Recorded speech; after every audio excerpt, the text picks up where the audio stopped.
गल करते हैं जलंधर दीयां चोणां दा। बीजेपी दे विच चरणजीत सिंह अटवाल शामिल हो चुके ने।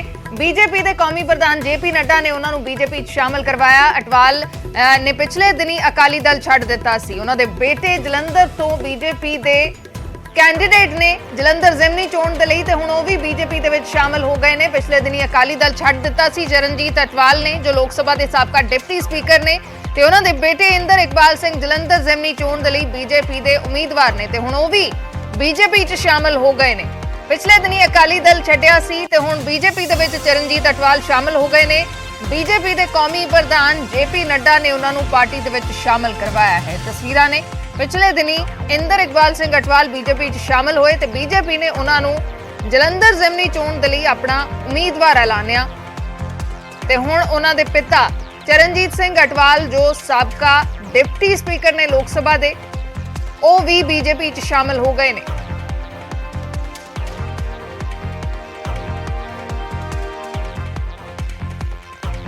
चरणजीत सिंह अटवाल भी बीजेपी दे विच शामिल हो गए ने।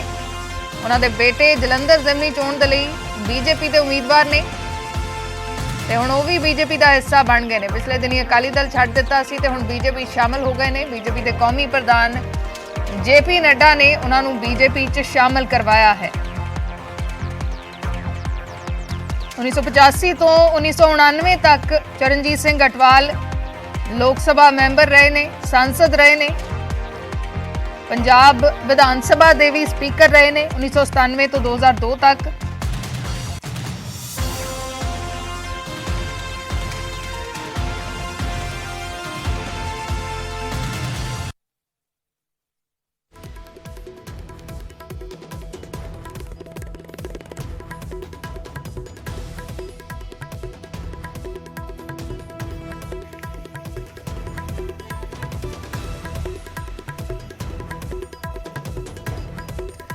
पंकज कबाई मेरे सहयोगी फोन लाइन ते जुड़े ने। पंकज, किवें वेख्या जावे इंदर इकबाल सिंह अटवाल तां बीजेपी का हिस्सा ने, बीजेपी के उम्मीदवार भी ने, तां अजिहे दे विच असीं मन ही सकते हैं कि परिवार भी उन्हां दा सहयोग ही कर रहा होएगा, लेकिन उन्हां दे पिता हुण ऑफिशियली बीजेपी का हिस्सा बन गए ने।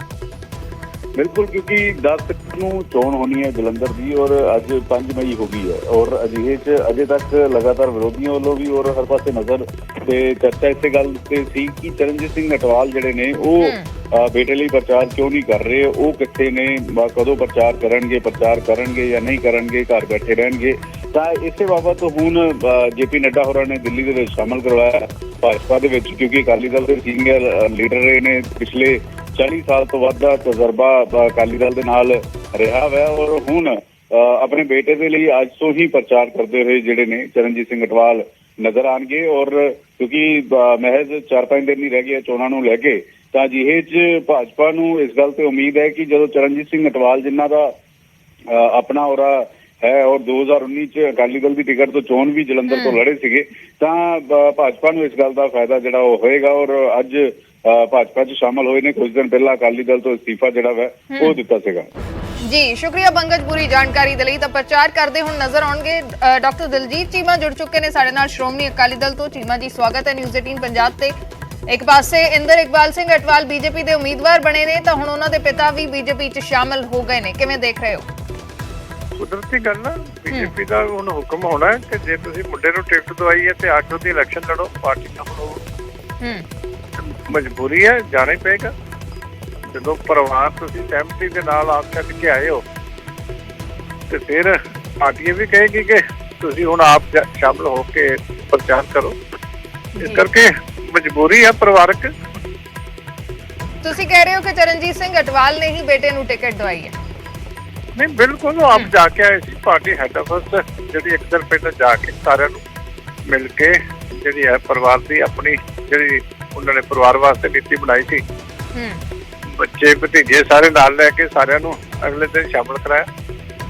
वो शायद चाहते सी कि मैं जिहड़ा हैगा आप बचा रहा किसी सीट तो, पर जिस पार्टी ने हुण टिकट दी है तो नैचुरली वो ये तो कहणगे कि तुसीं हुण आप भी शामिल होके ते प्रचार करो अपने बच्चे वास्ते। ते जे हुण ਉਹ ਪ੍ਰਚਾਰ ਕਰਦੇ ਨਜ਼ਰ ਆਉਣਗੇ, ਜਿਵੇਂ ਪੰਕਜ ਕਹਿ ਰਹੇ ਸੀ ਕਿ ਅੱਜ ਤੋਂ ਹੀ ਪ੍ਰਚਾਰ ਕਰਦੇ ਨਜ਼ਰ ਆਉਣਗੇ, ਤਾਂ ਅਕਾਲੀ ਦਲ ਨੂੰ ਨੁਕਸਾਨ ਲੱਗਦਾ ਇਸ ਦਾ? ਇਹ ਅਕਾਲੀ ਦਲ ਦੀ ਜਨਤਾ ਤਾਂ ਹੁਣ ਬਹੁਤ ਚੰਗੀ ਤਰ੍ਹਾਂ ਸਾਡੇ ਲੋਕ ਤਾਂ ਸਮਝ ਗਏ, ਪੰਜਾਬ ਦੇ ਲੋਕ ਵੀ ਸਮਝ ਗਏ ਜੀ ਕਿ ਜਿਨ੍ਹਾਂ ਲੋਕਾਂ ਨੇ ਇੰਨੇ ਵੱਡੇ ਮਾਣ ਅਕਾਲੀ ਦਲ ਦੇ ਪਲੇਟਫਾਰਮ ਤੋਂ ਹਾਸਲ ਕੀਤੇ ਕਿ ਕਿੰਨੀ ਵਾਰੀ ਐਮਐਲਏ ਬਣੇ, ਕਿੰਨੀ ਵਾਰੀ ਸਪੀਕਰ ਬਣੇ, ਲੋਕ ਸਭਾ ਦੇ ਡਿਪਟੀ ਸਪੀਕਰ ਬਣੇ, ਤੇ ਇੰਨਾ ਕੁਝ ਹਾਸਲ ਕਰਕੇ ਬੇਟਾ ਵੀ ਐਮਐਲਏ ਬਣਿਆ।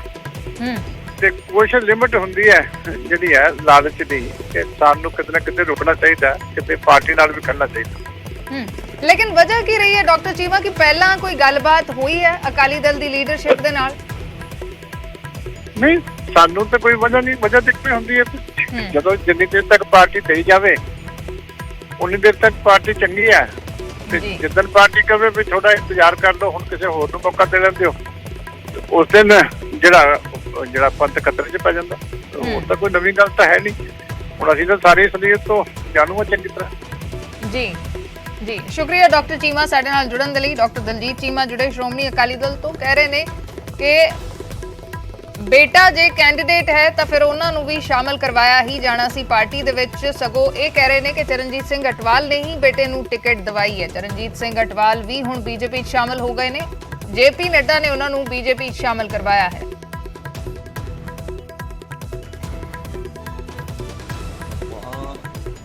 तीन बार मुझे पंजाब विधानसभा का मेंबर बनने का मौका मिला। 10 साल पंजाब विधानसभा का स्पीकर बनने का मौका मिला और 2 बार मेंबर पार्लियामेंट पंजाब से बनने का मौका मिला। उसमें 5 साल एनडीए की तरफ से मुझे बतौर डिप्टी स्पीकर के काम करने का मौका मिला। ये 65 इयर्स ऑफ माई लाइफ, ये बताने के बाद जब मेरे बच्चों ने पिछले महीने में श्रोमणी अकाली दल को छोड़कर भारतीय जनता पार्टी के मोदी जी के नेतृत्व में अमित शाह जी के, नड्डा साहब जी के, इनकी रहनुमाई के नीचे काम करने का जब फैसला कर लिया तो फिर मेरा भी मॉरली, और फिर सबसे बड़ी बात तो आ गई कि मेरे बड़े बेटे इंद्रपाल सिंह अटवाल को मोदी जी ने, पार्टी ने, भारतीय जनता पार्टी ने उनको जालंधर की सीट के लिए कैंडिडेट भी सिलेक्ट कर लिया। तो इसलिए मेरा मॉरली बनता था कि मैं अपनी पार्टी से 65 इयर्स के बाद मैं इस्तीफा दे दूं। तो मैंने अपनी पार्टी के जो उस वक्त प्रधान हैं सुखबीर सिंह जी बादल को इस्तीफा भेज दिया था। अब क्योंकि मैदान गर्म हो गया है, इलेक्शन का माहौल बहुत आगे बढ़ गया है, वैसे तो मैंने पार्टी को रिजाइन भेज दिया था कि प्राइमरी मेंबरशिप से और भी कोई ओहदा मेरे पास हो तो मैं उससे, मेरा आज से रिजाइन समझा जाए। लेकिन अब मैंने देखा कि जब मेरे एक तो सारा परिवार चला गया है, दूसरा ये है कि उतना मैं चाहता हूँ कि अब मेरी तरफ से अगर मैंने श्रोमणी अकाली दल छोड़ दिया तो अब मैं चाहता हूँ कि मैं देश की प्रदेश के प्रधानमंत्री जी के और अमित शाह जी, नड्डा जी के साथ जो है, अगर मैं उनके साथ आया हूं तो वो जो जालंधर सीट का इन्होंने मेरे बेटे पर भरोसा किया है, वहाँ टिकट दिया है, तो उसको जिताने के लिए भी मैं आ गया हूँ। तो इसलिए आज मैं भारतीय जनता श्रोमणी अकाली दल को तो मैंने पहले ही इस्तीफा जैसे भेज दिया था, लेकिन आज मैंने भारतीय जनता पार्टी को ज्वाइन कर लिया।